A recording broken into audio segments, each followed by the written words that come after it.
새로 지어진 아파트, 흔히 신축이라고들 부르는 집을 대체 사야 하는가 말아야 하는가를 두고 갈등이 꽤나 뜨겁습니다.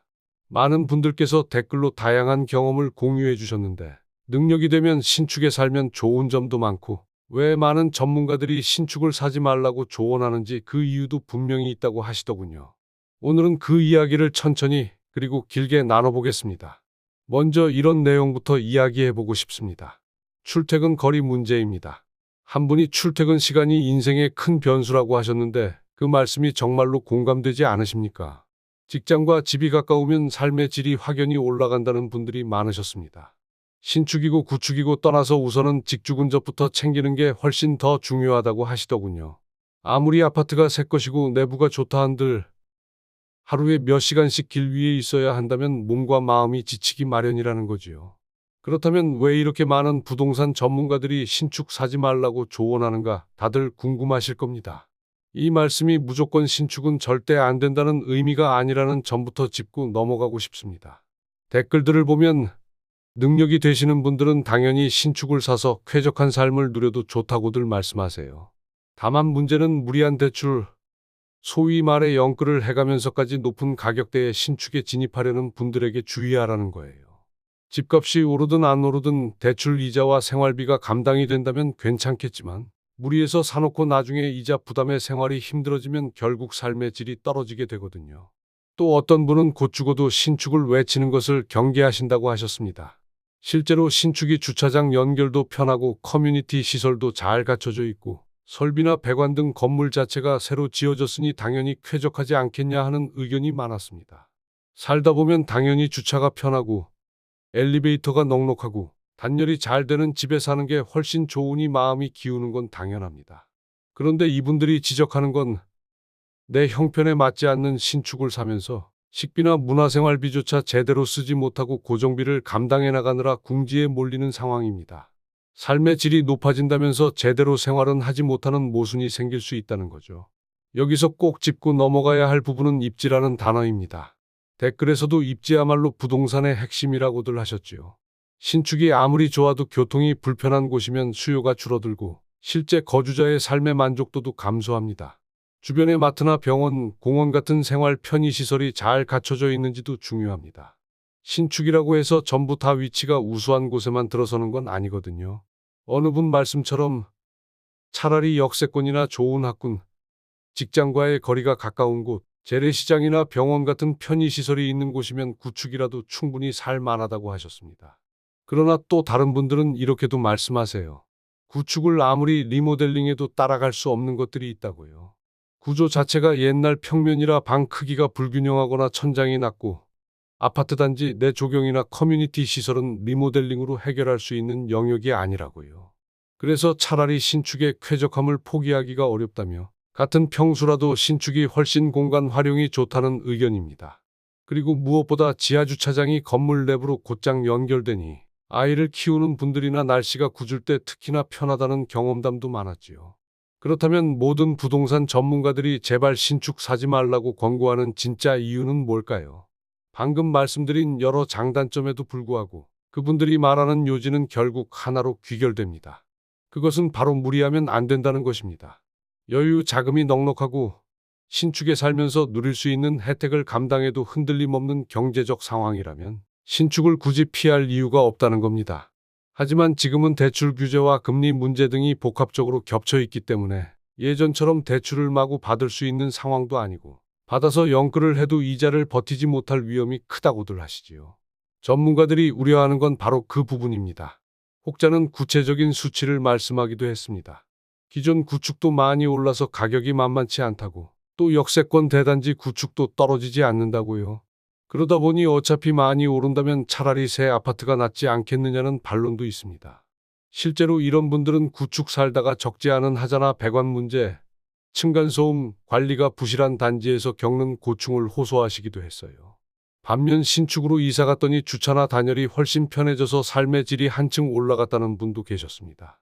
댓글들을 찬찬히 보면 어느 의견은 3096분의 공감을 받았고 또 어느 의견은 1531분 정도가 호응을 해주셨습니다. 위치가 우선이라는 의견을 낸 글에는 1681분이 공감한다는 반응을 보이기도 했습니다. 이렇게 수많은 분들이 직접 겪은 이야기와 실천 사례들을 전해주시는 걸 보면 상황이라는 게 참 사람마다 다르다는 생각이 듭니다. 그중 한 분은 본인이 30년 넘은 구축에 살면서도 녹물 문제, 층간소음 문제, 자잘한 하자 수리를 끊임없이 해야 하는 현실에 질려서 준신축 이상만 알아본다고 하셨죠. 여기에 더해 재건축을 기다려봐야 언제 될지도 모르니 아예 신축을 선호한다는 거였습니다. 하지만 또 반대쪽에선 구축이 지하주차장이나 커뮤니티 시설 등이 어느 정도 갖춰져 있고 나름 입지도 괜찮다면 리모델링이나 소소한 보수를 통해 충분히 좋은 생활 여건을 만들 수 있다는 현실적인 경험담도 나왔습니다. 생각보다 오래된 단지 중에도 관리가 잘 돼서 주차 스트레스가 없고 단지 내 조경이 잘 꾸며진 곳이 많다는 거죠.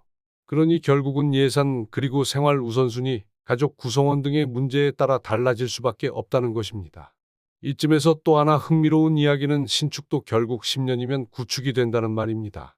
지금은 새 아파트지만 10년, 20년이 흐르면 현재의 구축이 겪는 문제들을 비슷하게 마주할 수 있다는 거죠. 물론 새로 지은 시기에 적용된 설비나 층간소음 방지 기준 등이 조금 더 우수하다면 시간이 지나도 어느 정도 편의를 유지할 수 있겠지만 완벽한 건 아니라는 것입니다. 그러니 부동산 전문가들이 하고 싶은 말은 신축이라는 이유만으로 무조건 오를 거라 믿고 대출을 과도하게 끌어쓰는 일은 정말 위험하다는 거예요. 이야기를 들어보면 어떤 분들은 신축을 사두었다가 오르면 다시 팔고 또 신축으로 갈아타면 된다는 의견도 있습니다. 부동산 가격이 꾸준히 오르기만 한다면야 그 방법도 통할 수 있겠지만 언제나 시장이 그렇게 호황일 수는 없기에 늘 리스크가 따른다는 점도 함께 지적되고 있지요. 그러니 무조건 신축만 사야 한다는 강박보다는 입지와 재정 상태를 함께 고려하라는 조언이 전문가들을 통해 반복되는 것입니다. 자, 그러면 신축 사지 마라는 말이 아니라 신축을 무리해서 사지 마라가 좀 더 적절한 표현 같다는 결론이 자연스럽게 나오게 됩니다. 그런 맥락에서 한 분은 이런 예를 들었습니다. 신축을 사더라도 지하주차장 연결이나 커뮤니티 시설을 실제로 얼마나 활용하는지가 정말 중요하다고요. 아무리 단지 안에 수영장, 사우나, 헬스장이 있어도 바깥 출입조차 귀찮아하는 분이라면 큰 메리트를 못 느낀다는 겁니다. 또 매일 주는 조식도 실제로는 출근 시간이나 성향에 안 맞으면 사용하지 않게 될 수도 있고요. 그렇다면 굳이 그 고가를 감당하며 그 모든 시설을 유지비까지 내야 하는가 하는 의문도 드실 겁니다. 다만 집이라는 공간은 우리가 가장 많은 시간을 머무는 곳이고 심리적인 안정감을 제공하는 곳이니만큼 조금이라도 더 쾌적하고 편안한 주거 환경을 원하는 마음 또한 충분히 이해가 갑니다. 그렇기에 내게 정말 필요한 게 무엇인가를 스스로에게 물어보고 그걸 기준으로 집을 고르라고 전문가들이 조언하시는 거지요. 예컨대 자녀가 어려서 단지 내 커뮤니티 시설을 자주 이용할 계획이거나 혹은 부모님이 연로하시어 차에서 내려서 바로 엘리베이터로 연결되는 곳이 꼭 필요하다거나 하는 분이라면 신축이 더 좋은 선택이 될 수 있습니다. 반면 자녀가 이미 다 컸거나 직장과 가까운 곳에 구축이 아주 저렴하게 매물로 나와 있다면 실거주 만족도로 보면 구축이 더 나은 선택이 될 수 있죠. 거기에다 재건축 기대감이 있는 지역이라면 추가 상승을 노려볼 수도 있고요. 실제로 어떤 분은 25년 넘은 구축에 사시는데 재래시장과 지하철역이 5분 거리에 있고 공원도 가깝고 사람 냄새 나는 삶이 편해서 만족도가 높다고 하셨습니다.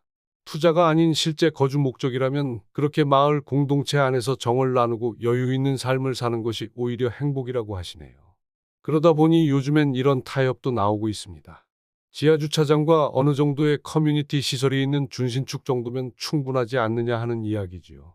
실제로 20년 전 지어진 아파트라도 건설사나 지역 특성에 따라 지하주차장이 연결되어 있고 어느 정도의 운동시설이 마련된 곳이 있습니다. 관리만 제대로 되어 있다면 비교적 저렴한 가격에 신축 못지않은 편의성을 누릴 수 있다는 겁니다. 또 어떤 분은 그렇게 직주근접과 어느 정도의 단지 시설을 충족시킨 구축을 싸게 사서 내부를 완전히 리모델링하는 방식을 추천하기도 했습니다. 물론 이때도 난방배관이나 상하수도관, 전기 배선 등 건물 구조 자체의 문제까지 완전히 해결하지는 못하지만 그래도 내부 공간 활용도나 인테리어는 신축 못지않게 만들 수 있다는 거죠. 그래서 한 분은 실제로 집안에 샤시며 벽지, 바닥, 천장까지 모조리 교체했더니 뼈대만 구축이고 속은 신축이라는 말을 들을 정도로 만족한다고도 하셨습니다. 어떤 시청자분께서는 신축 살다가 혹은 구축 살다가 얻은 체험담도 남겨주셨는데 층간소음 문제도 한 번쯤 생각해봐야 한다고 하셨습니다. 오히려 오래된 구축이 더 두꺼운 바닥이나 구조를 갖춘 경우도 있고, 신축 중에는 설계 문제로 층간소음이 심각하게 느껴지는 사례도 있다는 것이지요. 그러다 보니 꼭 신축이 조용할 거라는 기대도 조금 위험할 수 있겠습니다. 정리를 해보면 이렇게 많은 분들이 각자의 경험과 의견으로 신축과 구축을 비교하고 계십니다. 그리고 전문가들이 신축 사지 말라고 하는 이유는 요약하자면 무작정 빚을 늘려서 집 한 채에 올인하지 말라는 조언으로 볼 수 있습니다. 직주 근접, 입지, 재정 상태, 가족의 라이프 스타일 등을 꼼꼼하게 따져본 뒤에야 올바른 선택을 할 수 있다는 거지요. 어차피 신축이라도 언젠가는 구축이 될 텐데 나중에 감당하기 어려운 대출 부담까지 안게 되면 역효과가 날 뿐이라는 겁니다. 물론 여유 자금이 많고 가족들과 함께 쾌적한 환경에서 당장 행복을 누리고 싶어 신축으로 이사하기로 결정하신다면 그 자체를 누가 뭐라 하기는 어렵습니다. 많은 분들이 실제로 신축에서 하루라도 젊을 때 살아보고 싶다. 삶의 질이 정말 다르다고 하셨으니까요. 다만 그 신축을 누리기 위해 지불해야 하는 대가가 과도하다면, 그리고 그것 때문에 미래를 지나치게 희생해야 한다면 한 번 더 고민해 보시라는 말씀이 전문가들의 의견이겠지요. 저는 이제 마지막으로 이런 이야기를 드리고 싶습니다. 혹시라도 지금 무조건 신축이나 무조건 구축 중 하나만 정답이라고 생각하고 계신다면 조금 더 생각을 유연하게 하셔도 좋지 않을까요? 주변 사람들이 신축에 산다고 해서 그게 꼭 나에게 최선은 아닐 수 있고, 구축이라고 해서 늘 불편한 것만은 아닙니다. 다만 내가 추구하는 행복의 기준이 무엇인지, 앞으로 내가 감당해야 할 경제적 상황은 어떤지, 내 생활 패턴과 가족 구성원에게 필요한 것은 무엇인지 꼼꼼히 따져보시기 바랍니다.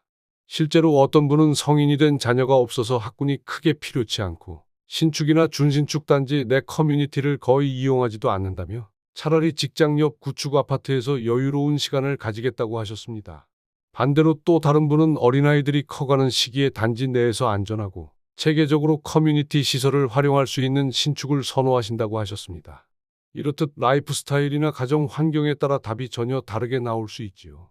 결국 중요한 건 이런 부동산 시장의 변동성 속에서 빚 부담이나 심리적 압박을 최소화하면서 가족이 함께 편안하게 지낼 수 있는 집을 택하는 일 아닐까요? 경제적 형편에 맞춰서 혹은 조금은 도전적이더라도 감당 가능한 수준에서 선택을 하는 거지요. 전문가들이 아무리 신축 사지 말라고 얘기해도 만약 지금 당장 내가 신축에 들어갈 자금 여력이 충분하고 무리 없이 유지 가능한 상황이라면 그분들의 조언 중 핵심은 이미 지켜진 셈이니까요. 그러나 만약 조금이라도 마음 한구석에 이 대출을 내가 과연 버틸 수 있을까? 혹은 커뮤니티 시설이 많아도 내가 잘 활용하지도 않을 텐데 이 집값을 지불하는 게 맞을까? 나중에 이자 더 오르면 어떡하나 같은 불안이 든다면 한 번 더 계산기를 두들겨 보시길 권해드립니다. 이미 비슷한 길을 걸어가셨던 분들이 댓글로 남겨주신 고생담을 보면 정말 영끌은 마음고생이 심하다는 걸 알게 되실 겁니다. 우리 삶에서 집이 갖는 의미는 재산의 가치 이상으로 큽니다. 내 생활공간, 가족의 안락함, 정서적인 안정감, 때로는 노후 대비까지 연결되어 있지요. 그렇기 때문에 지금 여건에서 무리하게 짊어지기 어려운 선택을 했다가 다른 영역에서 큰 희생이 뒤따르는 건 아닌지 꼭 점검하시라는 거죠. 입지와 커뮤니티, 주차 편의성, 건물의 단열과 설비 상태까지 모든 것을 고려해 본 뒤에 내게 맞는 주거 환경을 찾으시길 바랍니다. 오늘 긴 시간 동안 여러분과 부동산, 특히 신축에 대한 이야기를 나누어 보았습니다. 이 시간을 통해 왜 전문가들이 신축 사지 말라는지 그 배경에 대해 조금은 깊이 이해하시고 스스로의 상황에 맞게 판단하는 데 도움이 되셨으면 좋겠다는 바람입니다. 부동산은 끝없이 변하는 시장이기도 하고 내 상황과 마음가짐에 따라서도 계속 달라지는 문제죠. 남들이 열광한다고 해서 덩달아 뛰어드는 것이 아니라 철저하게 내 삶에 꼭 들어맞는지 여부를 생각해보는 것이 현명하겠습니다. 여러분의 의견을 듣는 것도 항상 반갑고 즐거운 시간이니 앞으로도 많은 이야기 나눠주십시오. 저도 여러분의 다양한 경험을 참고하여 더욱 풍부한 대화를 이어가겠습니다.